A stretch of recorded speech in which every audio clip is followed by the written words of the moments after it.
Lingportal Stories, The House That Remembered Warmth.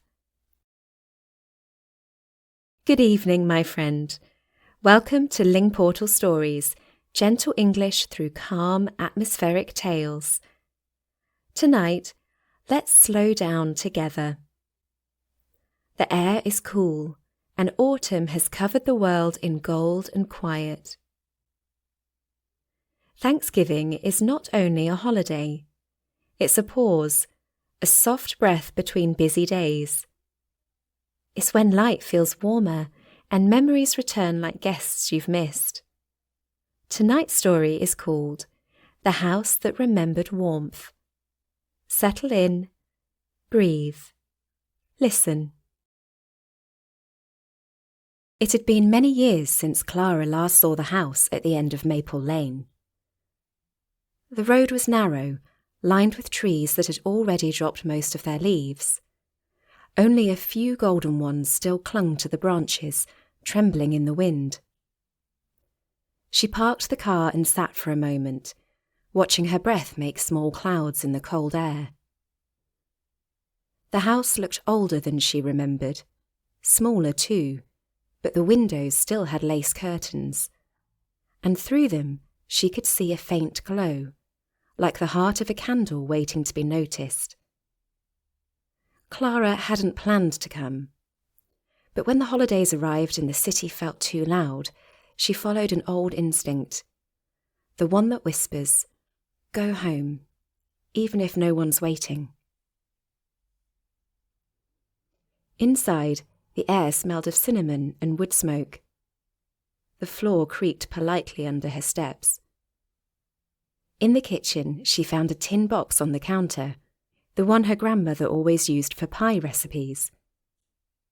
The paper inside was yellow and soft, and at the top of one card was written, "Pumpkin pie for Thanksgiving." Clara smiled.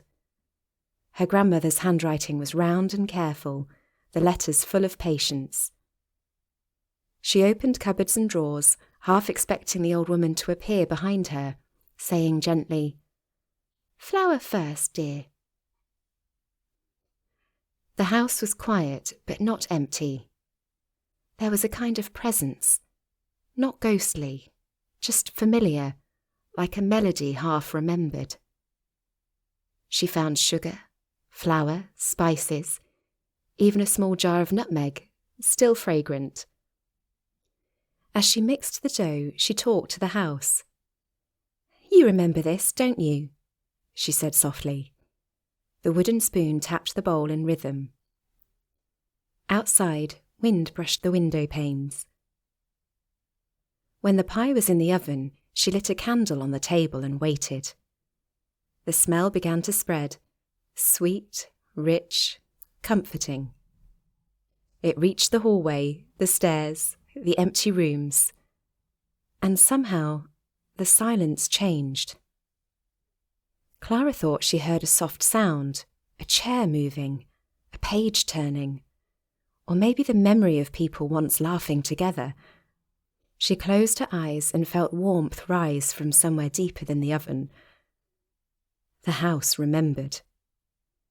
Not the noise or the details, but the feeling of hands working together, of quiet joy, of gratitude spoken without words. When the timer rang, the pie was golden. She placed it on the table, cut one slice, and whispered, "Happy Thanksgiving." The candle's flame bent, as if nodding. Clara took a bite. The taste was almost exactly right. A little too sweet, just like before. She smiled through sudden tears. For the first time in years, she didn't feel alone. The house, in its quiet way, was full again. Vocabulary Spotlight. Repeat after me. To come home. To return to the place that feels like yours. To be thankful for. To feel gratitude. A warm glow. Soft, gentle light or feeling. To bring back memories, to remind you of the past. To creak, to make a soft, old wooden sound. To smell of, to have a scent or aroma. To feel at peace, to feel calm inside. To whisper, to speak very softly. To be full again, to feel whole or complete once more. Mini practice. Now it's your turn. Choose one of today's expressions and make your own sentence. For example, the smell of cinnamon brings back warm memories. Write your sentence in the comments. Your words help other learners too. This Thanksgiving, may your home be full of warmth and gentle laughter. May your heart remember kindness, and may even the quiet corners of your world feel alive with gratitude. Thank you for listening to Lingportal Stories. If this story kept you company tonight, subscribe, share your thoughts, and let your words glow softly in the comments. Sleep well, and happy Thanksgiving. Good night. Until next time.